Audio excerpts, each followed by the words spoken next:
I've got to be honest, we are almost halfway into 2025, and now I think I feel comfortable in saying 2025 has been a much better year for movies than 2024. This is the only aspect where 2025 is better than 2024. When I say 2025 is a better year for movies than 2024, I acknowledge that there were a lot of great movies that came out in 2024. There were a lot of great movies that came out that year. But on the other hand, there was a lot of garbage that came out in 2024, and I mean a lot of garbage. It was insane to me, the abnormally large amount of terrible movies that came out in 2024. And I know that this is most likely because of the 2023 strikes, but still, I can't believe we got this many bad movies in 2024. In comparison, there haven't been that many mega stinkers in 2025. Obviously, not every movie that's come out this year so far is a winner, and again, we're almost halfway into the year. Maybe we'll get a lot more bad movies in the latter half of the year, but so far, the good has outweighed the bad. In 2024, you had a mixture of great movies and awful movies. In 2025, the great movies outweigh the awful movies. And some of the lower tier movies that have come out this year so far aren't even awful necessarily. Captain America: Brave New World, for example, I think is a very weak, dull movie, but I wouldn't call it awful necessarily. I wouldn't call it a terrible movie. It's just a very unremarkable movie. For the most part, we've gotten some really good movies this year. Mickey 17 is a really unique movie. Novocaine is a lot of fun. Thunderbolts, I was not expecting to be as good as it was. I thought this movie was going to be very meh, whatever, it's going to be average, just like Captain America: Brave New World. And then I saw the reviews for this movie were surprisingly really good. And then I watched the movie and it was like, hot damn, I was not expecting this to be one of the better post-Endgame MCU movies. Sinners is a masterpiece and easily the best movie of the year so far. Actually, no, I have a feeling it might stay the best movie of the year, unless Superman and or Fantastic Four really exceed my already high expectations. And the Minecraft movie is, well, the Minecraft movie. Up until now, the only movie that has come out this year that I thought was complete and utter dog shit, the only straight up bad movie that has come out this year in 2025 so far is the Snow White remake. As soon as I finished watching this movie, I was like, that's it. That's the worst movie of 2025 right there. I didn't care if it was only March. I just knew this was going to be the worst movie of 2025. There was quite simply no way that this could be dethroned in any way. There's no way we could get a movie this year that'll be worse than Snow White. And then very recently, I watched The Weeknd's newest movie, Hurry Up Tomorrow, based on his album of the same name that came out earlier this year. Now, The Weeknd, I believe, needs no introduction at all. He is one of the biggest musicians of the last decade, with tons and tons of modern day pop classics underneath his belt. The Hills, Can't Feel My Face, Starboy, I Feel It Coming, Blinding Lights, Save Your Tears, the list goes on. Anyone that clicked on this video expecting me to hate The Weeknd or his music just because I hate this movie, well, you couldn't be any more wrong.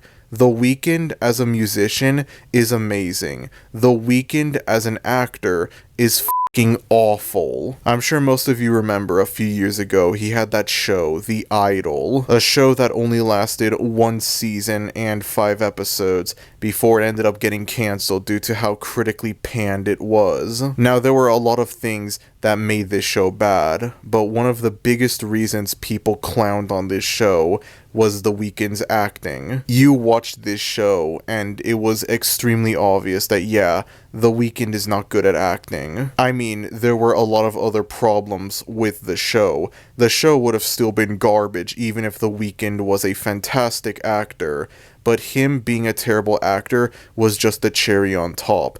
The fact that the only redeeming quality for this show was the music that it had. Just should tell you everything right there. And so here we are 2 years later, and we're getting something significantly more ambitious from The Weeknd, a full-on movie, based on his most recent album, no less. Now, I didn't see this myself personally, but apparently this movie debuted with a 0% on Rotten Tomatoes, which means that we were just absolutely in for a good time. Given the fact that I have previously gone out of my way to see movies in theaters because of the fact that they've gotten awful reviews, and not despite the fact that they've gotten awful reviews, I just knew I could not miss out on this movie. I was extremely curious to see what this movie was all about. I was not expecting for this to potentially be the worst movie I've ever seen. Like, I'm not joking. I'm being 100% serious when I say that this might possibly be the worst movie I've ever seen. If this somehow isn't the worst movie I've ever seen, this is definitely up there as one of the all-time worst. Holy shit, man. I know this might sound confusing to anyone that hasn't watched this movie. Believe me, it's not worth it. Do not watch this movie. But this movie has no storyline at all. There is no plot in this movie. There are things that happen in this movie, but they have no reason to happen at all. They just happen for the sake of happening. There's no rhyme or reason as to why they happen. They just happen. There are so many things that are introduced into this movie, and then they're just never further explored. Nothing is ever explained once in this movie. There are so many things that happen in this movie, and it just gives you no explanation as to why they happen. Everything that happens in this movie, you would think would lead up to something big happening at the end, but then there's nothing like that at all. The movie just ends exactly the same way it starts. When I made my review on Joker 2, I criticized the movie for having a similar problem. I'm sure most of you know how a movie is structured. There's a first act, a second act, and a third act. And I criticized the fact that Joker 2 essentially felt like one giant 2-hour-long first act. I could not be able to pinpoint to you when the first act of the movie ends and when the second act begins, because the whole movie is a first act. Hurry Up Tomorrow suffers a similar problem, except it's somehow even worse than Joker 2, because at least Joker 2 has a plot. At least you could understand what the hell is going on in Joker 2, even if the movie is bad. This movie reminds me so much of last year's Megalopolis, in the sense that they're just so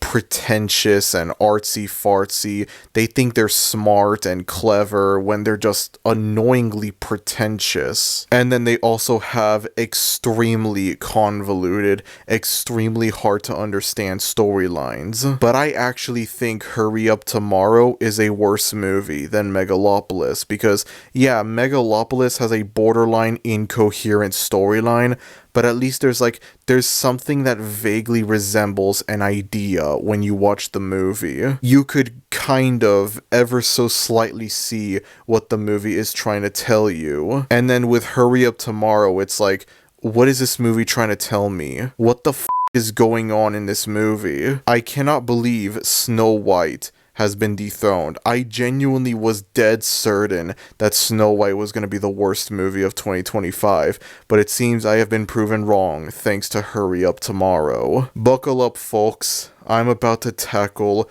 the worst movie of 2025, and maybe the worst movie I have ever seen, period. There are 3 main characters in this movie, played by The Weeknd, Jenna Ortega, and Barry Keoghan.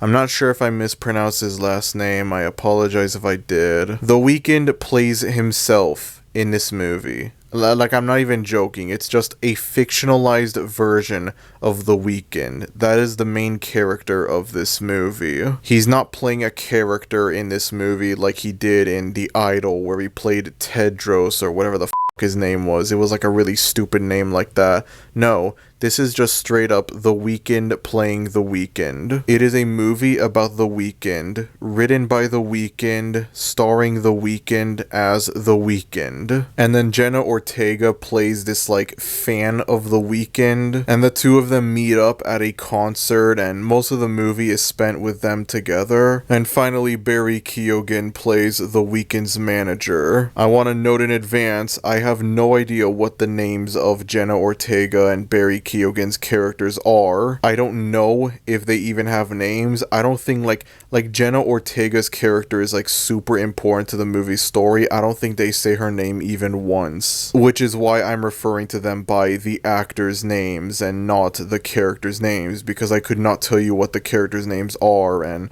I really couldn't care less what the characters' names are, to be honest. But anyways, Barry Keoghan plays The Weeknd's manager, and compared to Jenna Ortega, he's barely in the movie at all. He's supposed to be the third main character, but he doesn't really appear all that much in the movie. He does contribute enough to the movie's storyline that prevents me from saying, oh, you could cut him out of the movie and nothing would change. I don't think he's that worthless to the movie's storyline, but he's also barely in the movie despite being the third main character, so there's that. The movie opens up with The Weeknd, obviously, as he prepares for a concert. Now, I walked into that movie theater, I sat through all of the trailers that preceded this thing, and the first thing that you are greeted with when watching this movie is The Weeknd staring in front of you. You can only imagine how fucking awkward and uncomfortable it must be to just have this giant screen projecting The Weeknd in front of you, and he's just staring at you, and then he's blowing raspberries. He's going boo, boo, boo. I can't fucking do it. I'm sorry. Boo. Oh, Jesus, man. Boo. That's probably the best you're gonna get from me, honestly. That's the best I could do. And it's like the instant I saw this, I was like, oh yeah, this is gonna be real fucking garbage. I just know it. I'm in for some real dog shit tonight, baby. If only I knew how bad this movie could truly get, honestly. So then after that, we finally get The Weeknd performing one of his songs from Hurry Up Tomorrow, and it's almost essentially the whole song. Something that I want to bring up is this movie is not a musical. Even though I hate this movie, even though I think this is the worst movie I've ever seen, I'm not against the idea of this movie. I'm not against the idea of having like a movie based on this album. I'm sure in theory this movie could actually be good. We have had movies based on albums before in the past, you know. We've had movies based on The Wall by Pink Floyd and Tommy by The Who, for example. This movie had the potential to be like the modern day equivalent to those movies. But there's one problem. The Wall and Tommy are good movies. This isn't. This movie is not a musical. As far as I'm aware, this is one of the only songs from Hurry Up Tomorrow that's in the movie. Obviously, the song is good. I don't remember what song it was. I think it was called Wake Me Up. I don't remember, but the song itself is good. The music is good, but it feels kind of cheating to say that the music is the only redeeming quality of this movie, considering the fact that you could just listen to the album itself and forget about the movie, and you would miss out on literally nothing at all. And there's barely any of The Weeknd's music in this movie, so there's that as well. When you take both of those things into consideration, it feels kind of redundant bringing up the music as a redeeming quality, don't you think? So throughout this opening scene, we cut back and forth between The Weeknd performing this song at a concert and Jenna Ortega going around pouring gasoline all over this house like she's Jesse Pinkman in that one episode of Breaking Bad. And while she's pouring gasoline all around the house, she is crying hysterically. Eventually, she leaves the house and she lights it up on fire before driving away in a pickup truck. Now you would think this would be important to the story. You would think there's a reason why she burned down this house. Guess what? There's no reason at all. I thought this movie would do something about that. I thought it would lead up to something with that. I thought that was going to be relevant to the storyline. But no, none of it is ever explained at all. Why is Jenna Ortega pouring gasoline all over this house? Why is she crying hysterically while doing it? Is this even her house that she's trying to burn down, or is this someone else's house? Does this house belong to like a character that we never once see in this movie? Regardless of if this is her house or if this was someone else's house, it doesn't explain why is she burning it down. The movie never once explains this at all. She just burns down this house for no reason at all. It feels like they didn't know how to introduce Jenna Ortega's character in this movie. And so they came up with this scenario where she's going around trying to light a house on fire, pouring gasoline all over the place. And so they include that into the movie, but then they just couldn't be bothered to provide an explanation as to why she's burning down this house. She just does it for the sake of doing it. She does it just because. This is what I mean when I say this movie has no storyline. This is what I mean when I say there are things that happen in this movie, but they have literally no reason to happen at all. They just happen for the sake of happening. There's no rhyme or reason as to why any of it happens. It doesn't lead into anything big by the end of the movie. It just happens. Mind you, this is only the beginning of the movie, and I'm already this pissed off with it. So throughout the first half of this movie, The Weeknd is trying to recover and move on from a breakup. The movie starts off during the opening credits with this voicemail from presumably his ex, most likely, and she's going on about how she hates The Weeknd and she feels betrayed and heartbroken by him, how he's a terrible person, his mother will never forgive him, stuff like that. When I started watching this movie, I saw this juxtaposed with Jenna Ortega crying her eyes out, pouring gasoline all over this house. I thought the two were connected in some way. I thought, okay, maybe Jenna Ortega is the ex. I don't know. I mean, it would be really f***ing weird considering the age gap between The Weeknd and Jenna Ortega. The Weeknd is in his mid-30s, while Jenna Ortega is in her early 20s. You know, they're both adults, of course, but it still just feels kind of off, honestly. But guess what? No, that's not the case at all. There's no correlation at all between this nasty breakup that The Weeknd had and Jenna Ortega going around crying her eyes out, burning down this house. Jenna Ortega's character is not The Weeknd's ex, for better or worse. I mean, I guess it's for the better because, again, there's the weird age gap, but it's also for the worse because then the movie's plot makes even less sense than it already does. But I'll save that for later. After the concert scene ends and the house burning scene ends, we cut to different scenes jumbled together. There's a scene where Jenna Ortega tries to steal gas from a gas station without getting caught by this police officer. It's one of the very rare moments in the movie where it feels like I'm watching a normal movie. And then there's a bunch of scenes where The Weeknd is partying. He's with a bunch of girls in a limousine. He's at a house party, whatnot. And it's clear that, like, he's not feeling the party mood. He's still not recovering from the breakup. There's a scene where he's flying on a private jet with Barry Keoghan's character, and he tries to get Barry to contact his ex, and he's unable to. The ex doesn't pick up, and this just pisses him off even more. There's also this subplot that's included as well, where it's like The Weeknd has this, like, thing in his throat that negatively affects his voice box, and the doctor advises that he should get a lot of rest and he shouldn't continue touring, and The Weeknd just ignores it. And once again, you would think this weird throat issue that The Weeknd has would be important to the movie's plot. It's not.